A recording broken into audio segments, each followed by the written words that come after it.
From the time we're old enough to contemplate our own existence, most of us experience some existential angst. This exists throughout our lifetime, but it really peaks when we're teenagers. It comes in the form of questions like, why are we all here, and what is this all for? And no matter what our background is, no matter where we come from, it sits with us for the majority of our lives, always kind of lurking in the background, sometimes quiet and sometimes loud, but kind of always there. Some people have the added burden of minority stress. For some people, that's because you're female. For others, it's because you're a person of color, or maybe you are queer, maybe you're transgender, maybe you have a disability. But regardless, the stress of being a minority piles on top of the everyday existential angst that we all have to feel in order to add an extra layer of difficulty to the game that is life.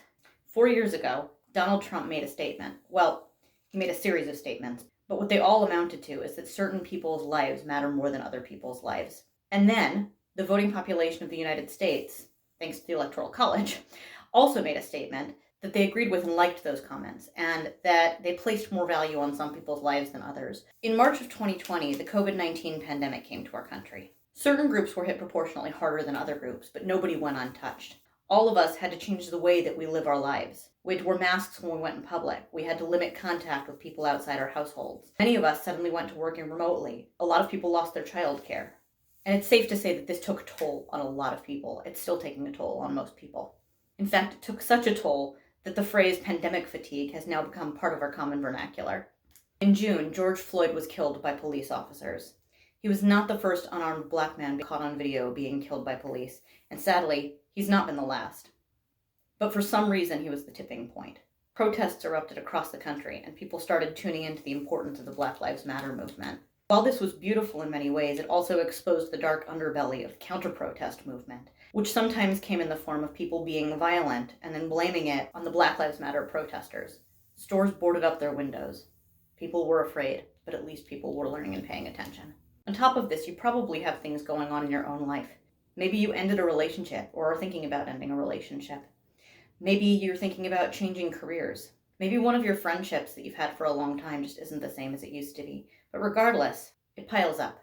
I'm not just sitting here reciting a list of hardships to make you feel bad. I actually have 2 points. My first point is that if you feel like your cup is really full, like it's about to overflow, that's valid, that's legitimate. Life in its most normal state is a lot. Politics the last 5 years has been a lot. And this year has given so many of us so much to handle. So if you're feeling tired, if you're not able to get as much done as you usually are, this is why. The second point that I want to make about all of this is that each layer sits on top of the layer underneath it. I know that sounds obvious, but what it means is that because humans are so resilient, when something hard happens, we adjust to it. We create a new normal. Just because we've learned to live with the pandemic since it started in March does not mean that the pandemic doesn't still take a toll on us, that it doesn't affect us. It does. It's still in there. If you look at this bottle, you can see it's all still in there. So if your partner leaves their socks on the floor and it frustrates you and you blow your lid and you don't know why that little thing triggered you, it's because it wasn't that little thing. It was the sum total of everything that you're dealing with. Now that doesn't give you carte blanche to be a dick. We all still owe each other kindness. We all still owe each other the benefit of generous assumptions. But it does mean that it makes sense to pause and reflect on all of the things that you're carrying and ask if maybe a short fuse is something that makes some sense. Thank you so much for watching this video. If you enjoyed it, please subscribe to our YouTube channel, and I look forward to seeing you soon.